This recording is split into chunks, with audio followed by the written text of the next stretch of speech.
Welcome to Climate Now. I'm James Waller. Even though the International Energy Agency, IEA, reports that renewables make up an increasingly greater portion of the global energy mix, about 3/4 of the world's energy still comes from fossil fuels, with nearly 30% of that fossil fuel coming from natural gas, according to data from Our World in Data. Our guest today has been especially focused on that last portion of the energy mix.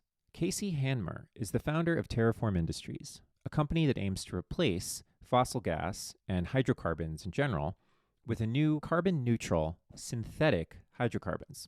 He'll explain what that means in a moment. A Caltech graduate with a PhD in theoretical physics, Casey previously worked as an engineer at Hyperloop One and was a software architect at NASA's Jet Propulsion Laboratory, JPL. Now, Casey is putting his talents to work at Terraform, where he and his team are developing a technology that can, quite literally, create carbon-neutral natural gas out of atmospheric air, water, and sunlight.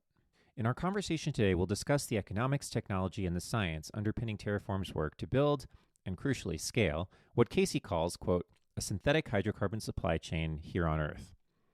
Welcome, Casey, to Climate Now. It's great to talk to you today. Thanks for joining us. Thank you for having me. It's good to be here. So what is a synthetic hydrocarbon supply chain, and why are you thinking about that at a time when it seems like everyone else is thinking about how do we move away from hydrocarbons to renewable sources of power? Let's just start there. Yeah, so I'm going to ask your listeners to bear with me for a second because this is a little bit counterintuitive. So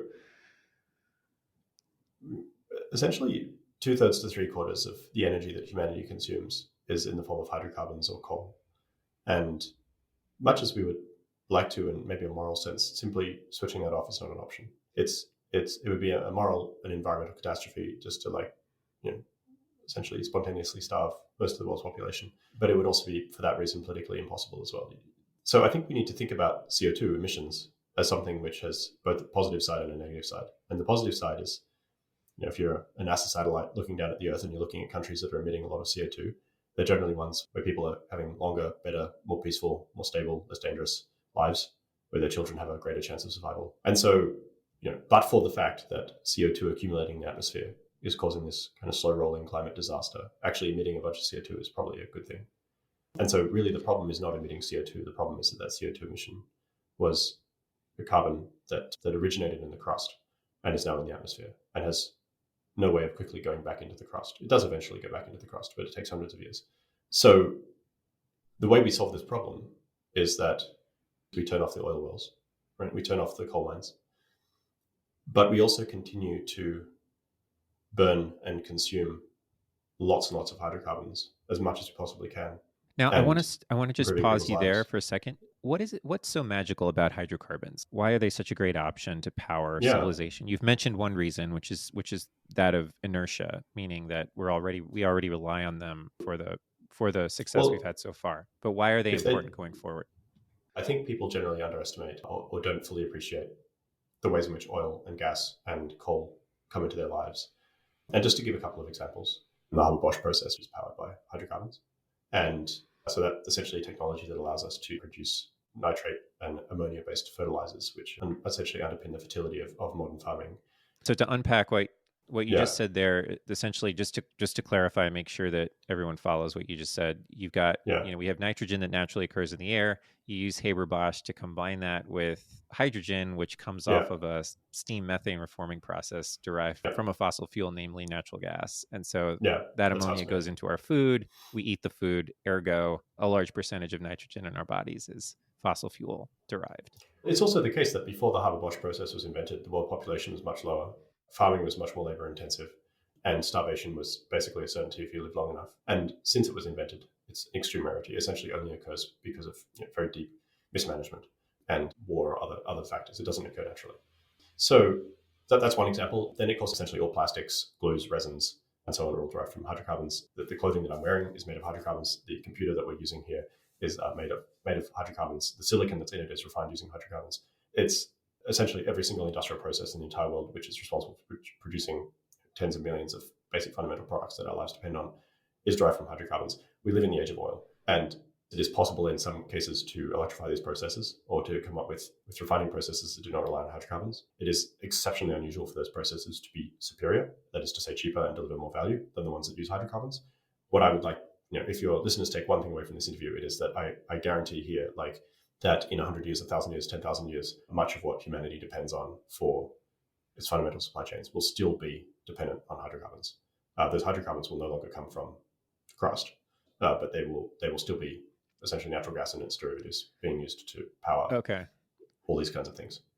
Great. Okay, so that was really important. So now we've covered sort of the basic premise here. So we know, we accept that we're going to need not only the amount of hydrocarbons that we currently consume or thereabouts, but probably more, because we'll be doing more things. More people will be using air travel, for example. More people will be consuming products. And so the demand for hydrocarbons is probably going to increase, but we have to make them in a different way. So enter concept for Terraform Industries. All right. So what is the concept? The basic idea is we make cheap synthetic natural gas from sunlight and air. So let's unpack that a little bit. Cheap is important, right? There's no prizes for figuring out a way of making oil and gas that costs 100 times more than you can get out of the ground. No one's going to want it. No one's going to pay for that. It's like morally problematic, to say the least, to assume that making fuel more scarce and more inaccessible to poor people is a good thing. Synthetic means that we're making them from water and CO2 and energy.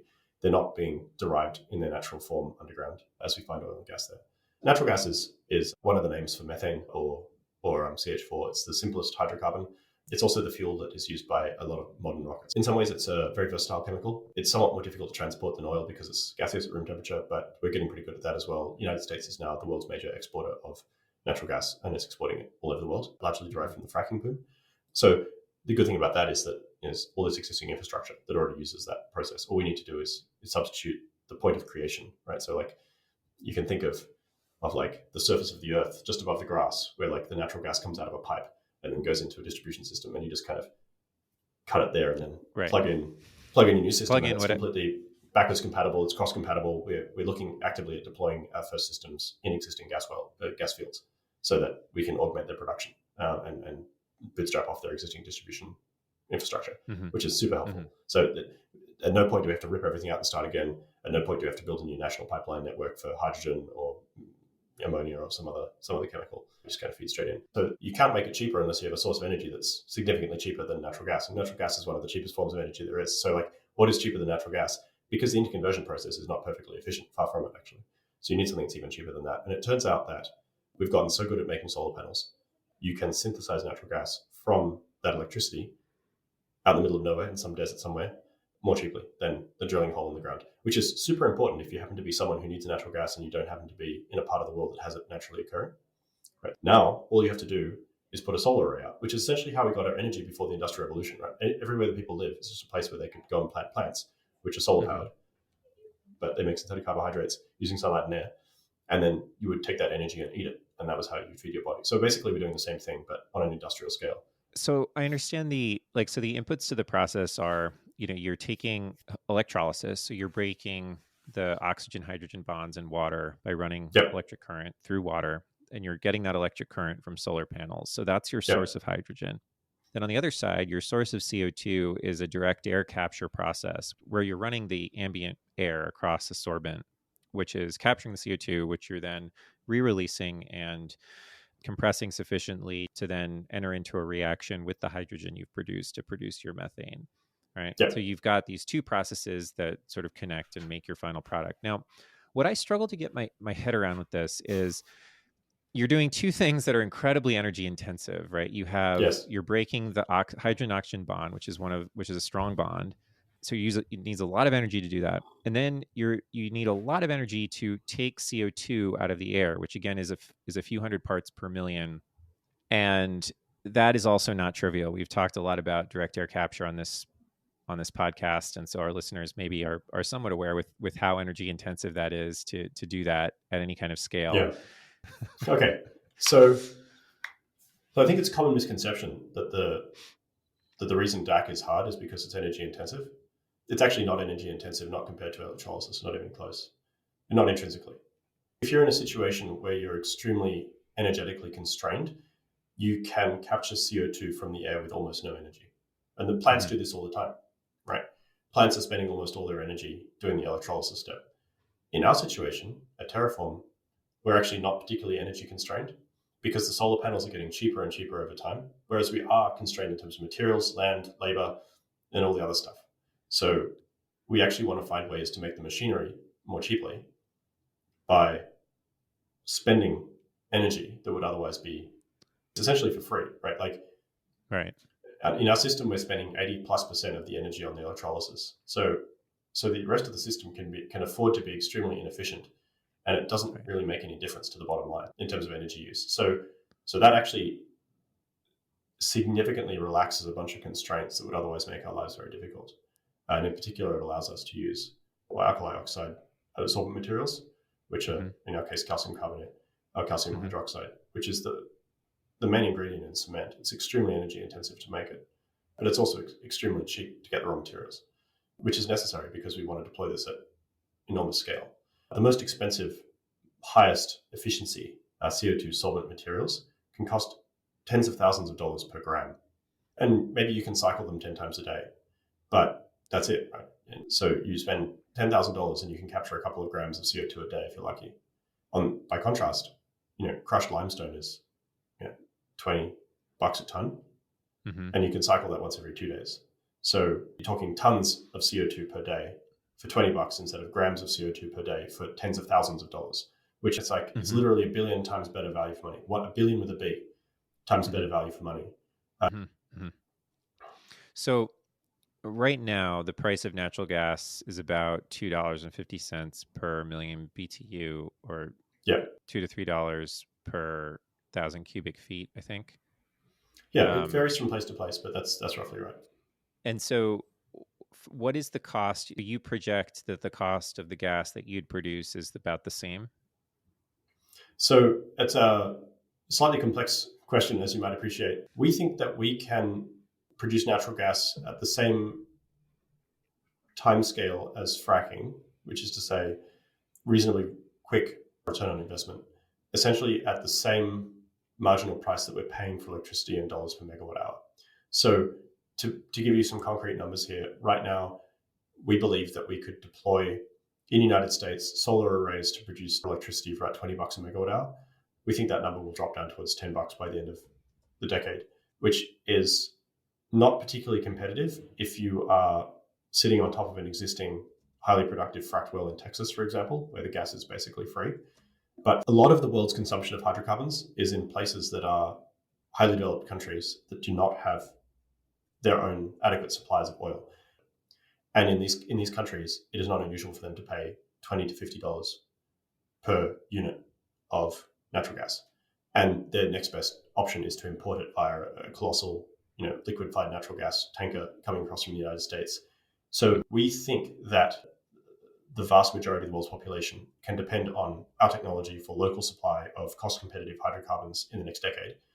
And then maybe the decade after that, we'll finally get around to getting down towards the $2 to $3 range in the handful of places on Earth where you can actually get gas at that price locally. The critical thing for us right now is that there is extremely large and energy-hungry markets, which, like our system and its price, would be very competitive. Got it.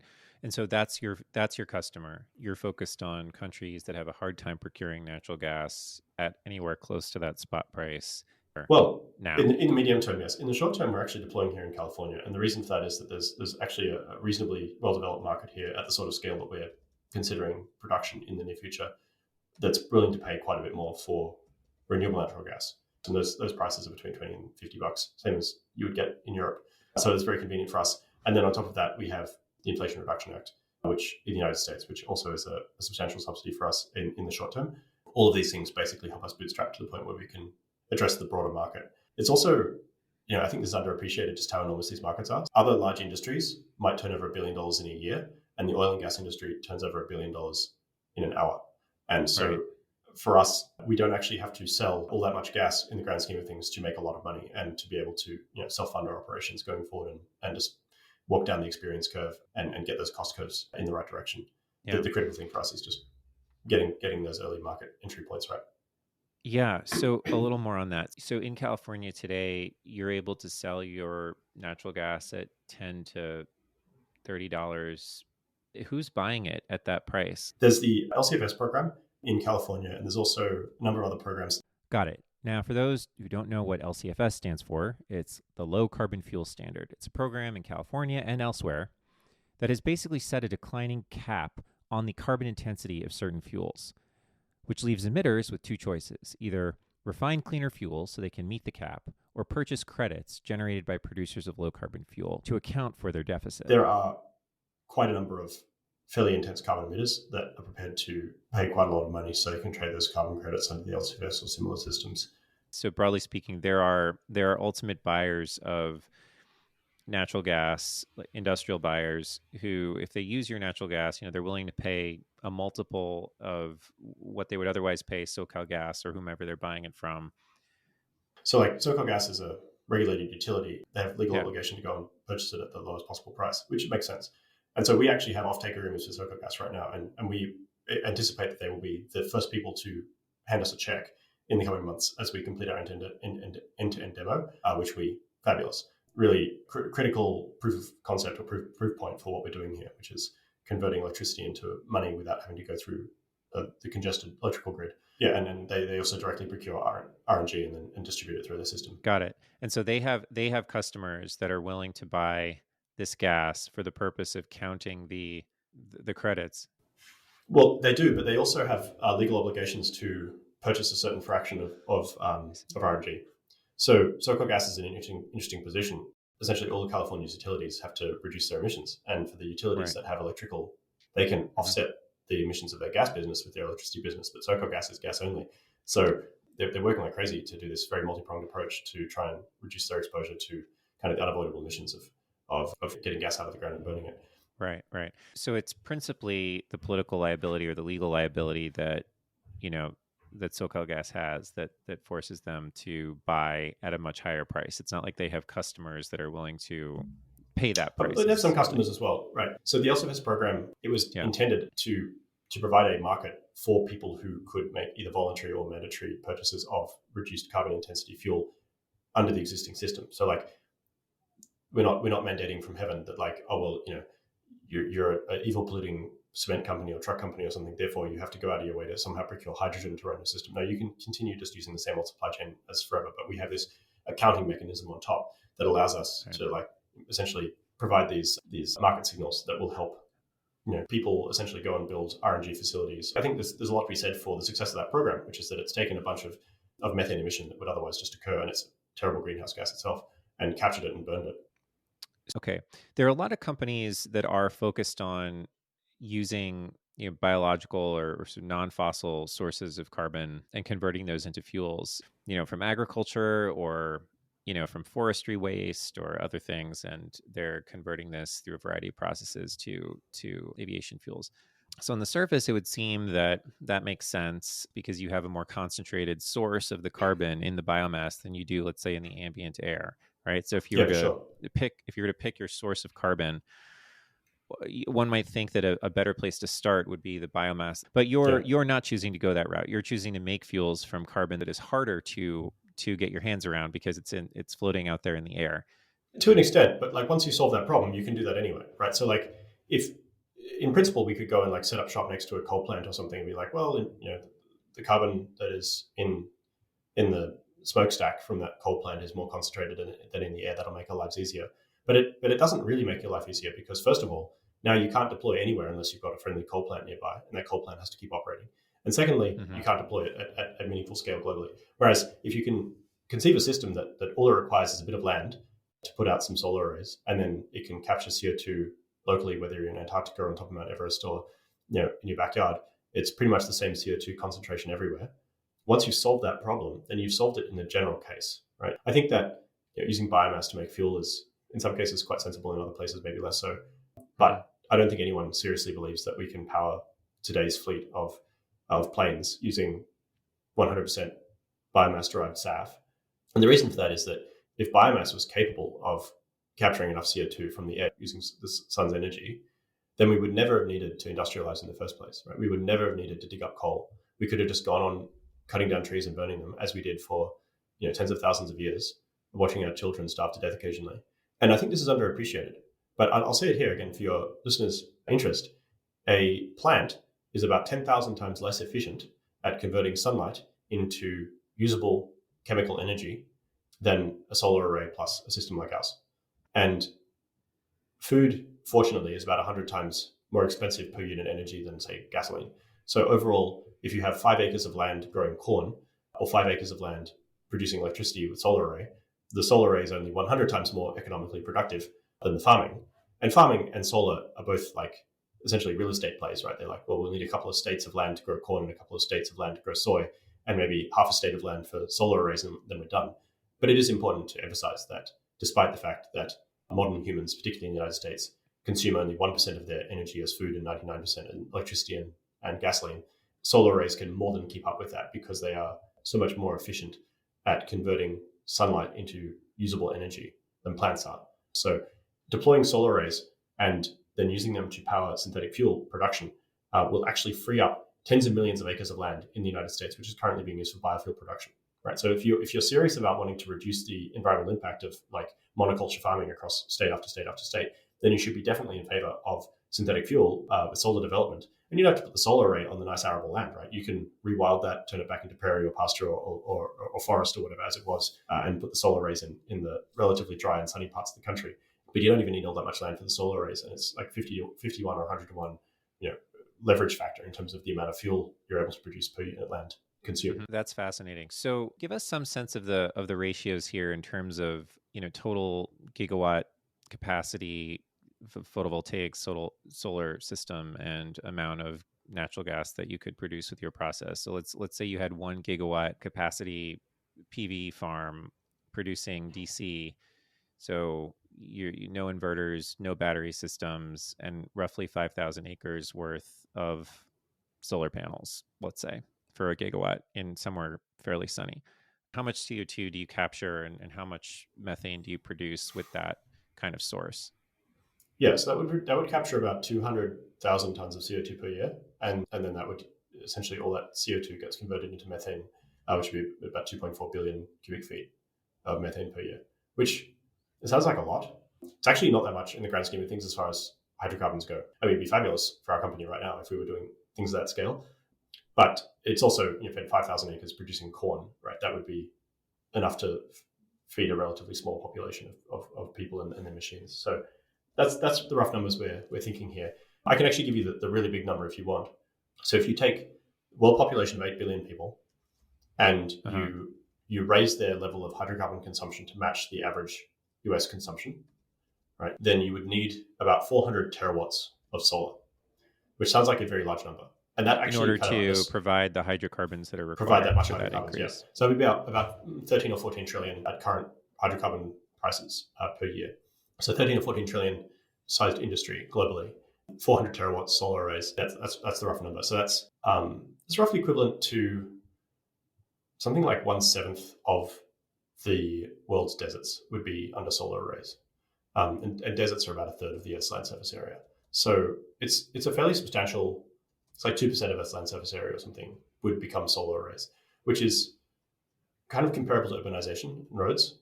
It's a lot less than farms. Farming and forestry together are like, depending on the continent, 30 to 60% of land surface area.